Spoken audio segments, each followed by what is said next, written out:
Hi folks, my name is Paddy. I have been on a medically supported weight loss journey for a little under a year now. In the past year, I have lost over 100 pounds. And here's 5 tips to help you on your journey. Number 1, the importance of movement and nutrition.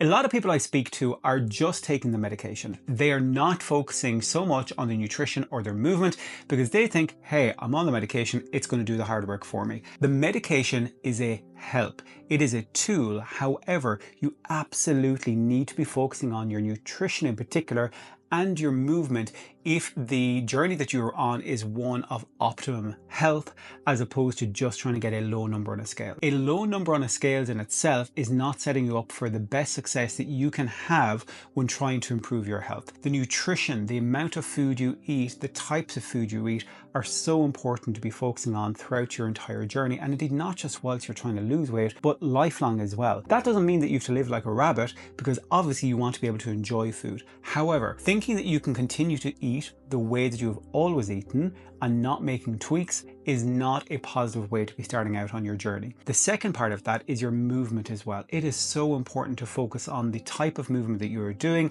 how frequently you're engaging in movement as well, and understanding that movement should be done not for calorie burn, but to help you reach optimum health. So to help protect your bones, your joints, your muscles, to get yourself stronger. This is all part of the reason why you need to be focusing on movement along with your nutrition from as early as possible when you start out on your medically supported weight loss journey. Number 2, do not be comparing yourself to other people. This is one of the biggest mistakes that I see people making. They will go onto forums in Facebook or other places and be asking, hey, how much weight did you lose in X amount of time? Or hey, on this dose, how much weight should I expect to lose? The answer is nobody can tell you that, because your journey is going to be unique to you. The way that your biology responds to the nutrition, to the movement, to the medication is going to be likely very different from another person. Your biology isn't going to be identical to somebody else. So therefore, by comparing yourself to somebody else, all you are doing is setting yourself up for either misguided expectations or fears or hopes or stuff like that. All you can do is focus on what is in your control. What is in your control is focusing on making sure you're taking your medication as guided, making sure that you are focusing on your nutrition and your movement, and of course that you're being realistic with that as well. So please, as difficult as it is, please do not be comparing yourself to other people that you see online. Number 3, don't focus on just the scales as your measure for success. One of the best things I did, and I'm so glad I did when I was starting out, was to take a lot of body measurements. So my neck, my chest, my waist, my thighs, my arms, so many different data points to have, so that in those weeks or months whereby my weight might not be moving the way that I would hope it would, I can go and reflect on these measurements as well. More often than not, that is going to give me some reassurance that I'm on the right track and that things are still moving the right way. So please, if you have not taken your measurements, go do it as soon as you finish watching this video, okay? Or as soon as you can. And along with that, make sure you're taking regular photos as well. Now look at, I know a lot of us are not comfortable with taking photos,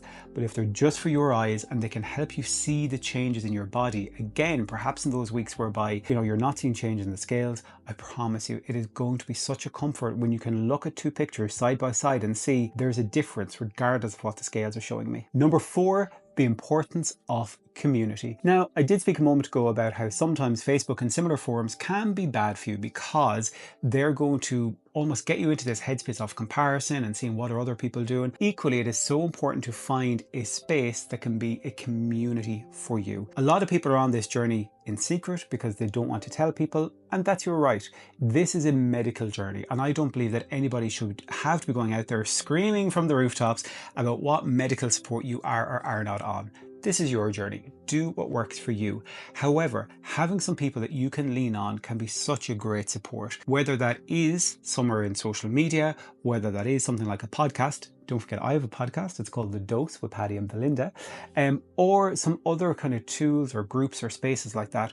Try and find your tribe, your people who are going to be rooting for you, supporting you, trying to fill your day and your week and your life with positivity whilst you're on this journey. In relation to social media, do keep in mind though, if the content that you are engaging with is causing you more fear or self-doubt or worry, that's probably an indicator that that particular profile or account or group is not the best one for you to be following. But there are lots of great places out there that you can find people that are in a similar positive headspace and on a journey like you that can be a great source of support and community for you. And number 5 is trying to shift yourself away from that diet mentality. So many of us have lived in a constant cycle of dieting for our entire lives, or most of our lives. And as such, when we start out on this journey, we think, oh, it's week 1, I should be losing X amount of weight, or week 2 or week 3. That is not the case. This is not a diet. It is a medical treatment for a now recognized chronic disease of obesity. So please try to challenge your thoughts. Try to maybe even work with some professionals that specialize in the area of mental health, if needed, to help you focus on the fact that this isn't a diet. And that's a big mental shift. So when you're thinking about, oh, it's week 1, I haven't lost X amount of weight, rather than feeling bad about that, you can sit back and understand, yeah, but that's normal. For a lot of people, we're not going to lose weight in the first few weeks because our body is just getting used to the changes that we're kind of putting in place now. There's so many people that I've seen that have commented that they could be month 2, month 3, month 4 before they really start noticing their body responding and getting that therapeutic response. Along with those expectations as well, though, when you're on a medically supported weight loss journey, it's also really important to understand that there is a smaller group of people who simply will not respond to this medication, or for whom this medication will not be an option. And whilst that can be a difficult thing to hear, this is why it's so important to ensure that you are engaging with proper health professionals who can support you on your journey. So your doctor, your prescriber, your pharmacist, these are the people that you should be turning to for guidance and support, not social media people who may be giving out pretty flawed medical advice when they should not be. Social media is not the place to come for medical advice or to be managing your expectations.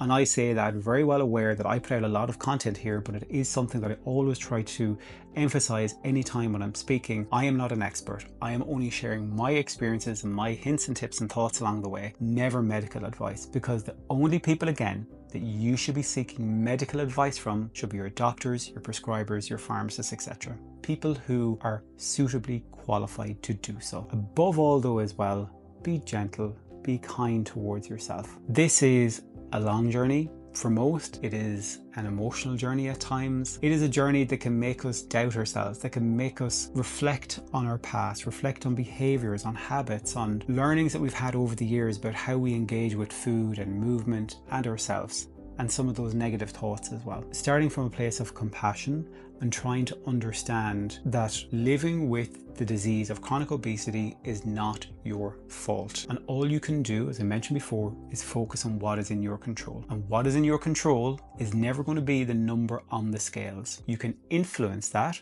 through the other actions that you take, but you cannot control it. But above all, as well, just remember that no matter what weight, shape, or size you are awesome. And none of those things determine your worth or value as a person.